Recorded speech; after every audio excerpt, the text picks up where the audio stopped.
আৰু কিমান LPG gas দাম বাঢ়িব আৰু কেতিয়া কমিব, কেতিয়া পেট্ৰলৰ দাম কমিব, যি কথা লৈ গোটেই ভাৰতবৰ্ষৰ চৰ্চা কৰি আছে সেই সম্পৰ্কত প্ৰধানমন্ত্ৰী মোদী ডাঙৰীয়া কোনো স্পষ্টীকৰণ নাই, কোনো প্ৰতিক্ৰিয়া নাই। চাওক, জনসাধাৰণৰ মাজত আজিৰ তাৰিখত সংকট, মানুহৰ মনবোৰ ভাল নহয়। বাস্তৱ মানুহৰ আজিৰ তাৰিখত যে মনৰ যি চিন্তা, আৰ্থিক সংকট লৈ যে চিন্তা, তাৰ ওপৰতহে আজি প্ৰধানমন্ত্ৰী মোদী ডাঙৰীয়া স্পষ্টীকৰণ দিব লাগিছিল যে আপোনালোকে চিন্তা নকৰিব, আমি ভাৰতৰ আমাৰ কাৰেঞ্চি আমি ৰক্ষা কৰিম, ইয়াৰ পৰা যিমানবোৰ যে পইচা গুচি গৈছে আন্তঃৰাষ্ট্ৰীয় বজাৰলৈ, বিভিন্ন দেশৰ বজাৰলৈ, আমি নিয়ন্ত্ৰণ কৰিম।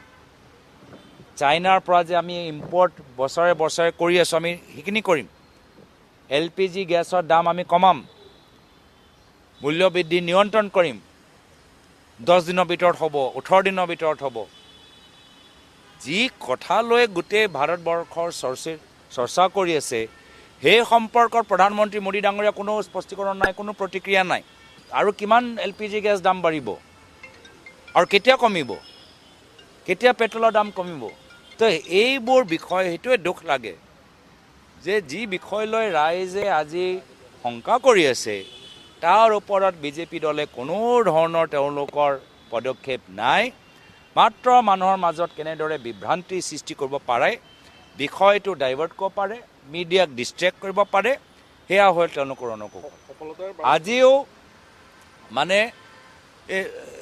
বিভিন্ন ৰাজনৈতিক দল কেনেকৈ ভাঙিব পাৰে সেয়া লৈ সম্পৰ্ক, আজিও বিৰোধী লোকতন্ত্ৰ শেষ কৰিবলৈ চেষ্টা কৰি আছে।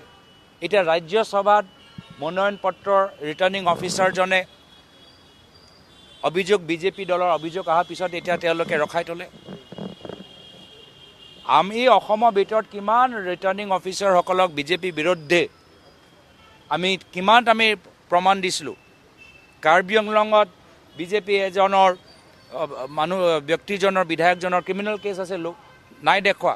ঢেকীয়াজুলিত বিজেপি কেণ্ডিডেটে নিজৰ প্ৰপাৰ্টি দেখুওৱা নাই, তেতিয়াতো ৰিটাৰ্ণিং অফিচাৰে কোনো সিদ্ধান্ত নলয়, তেতিয়াতো ৰিটাৰ্ণিং অফিচাৰৰ ওপৰত কোনো প্ৰশ্ন নহয়। আজিও যে তেওঁলোকে লোকতন্ত্ৰ বিৰোধী কাম, লোকতন্ত্ৰ শেষ কৰিবলৈ বিচাৰে,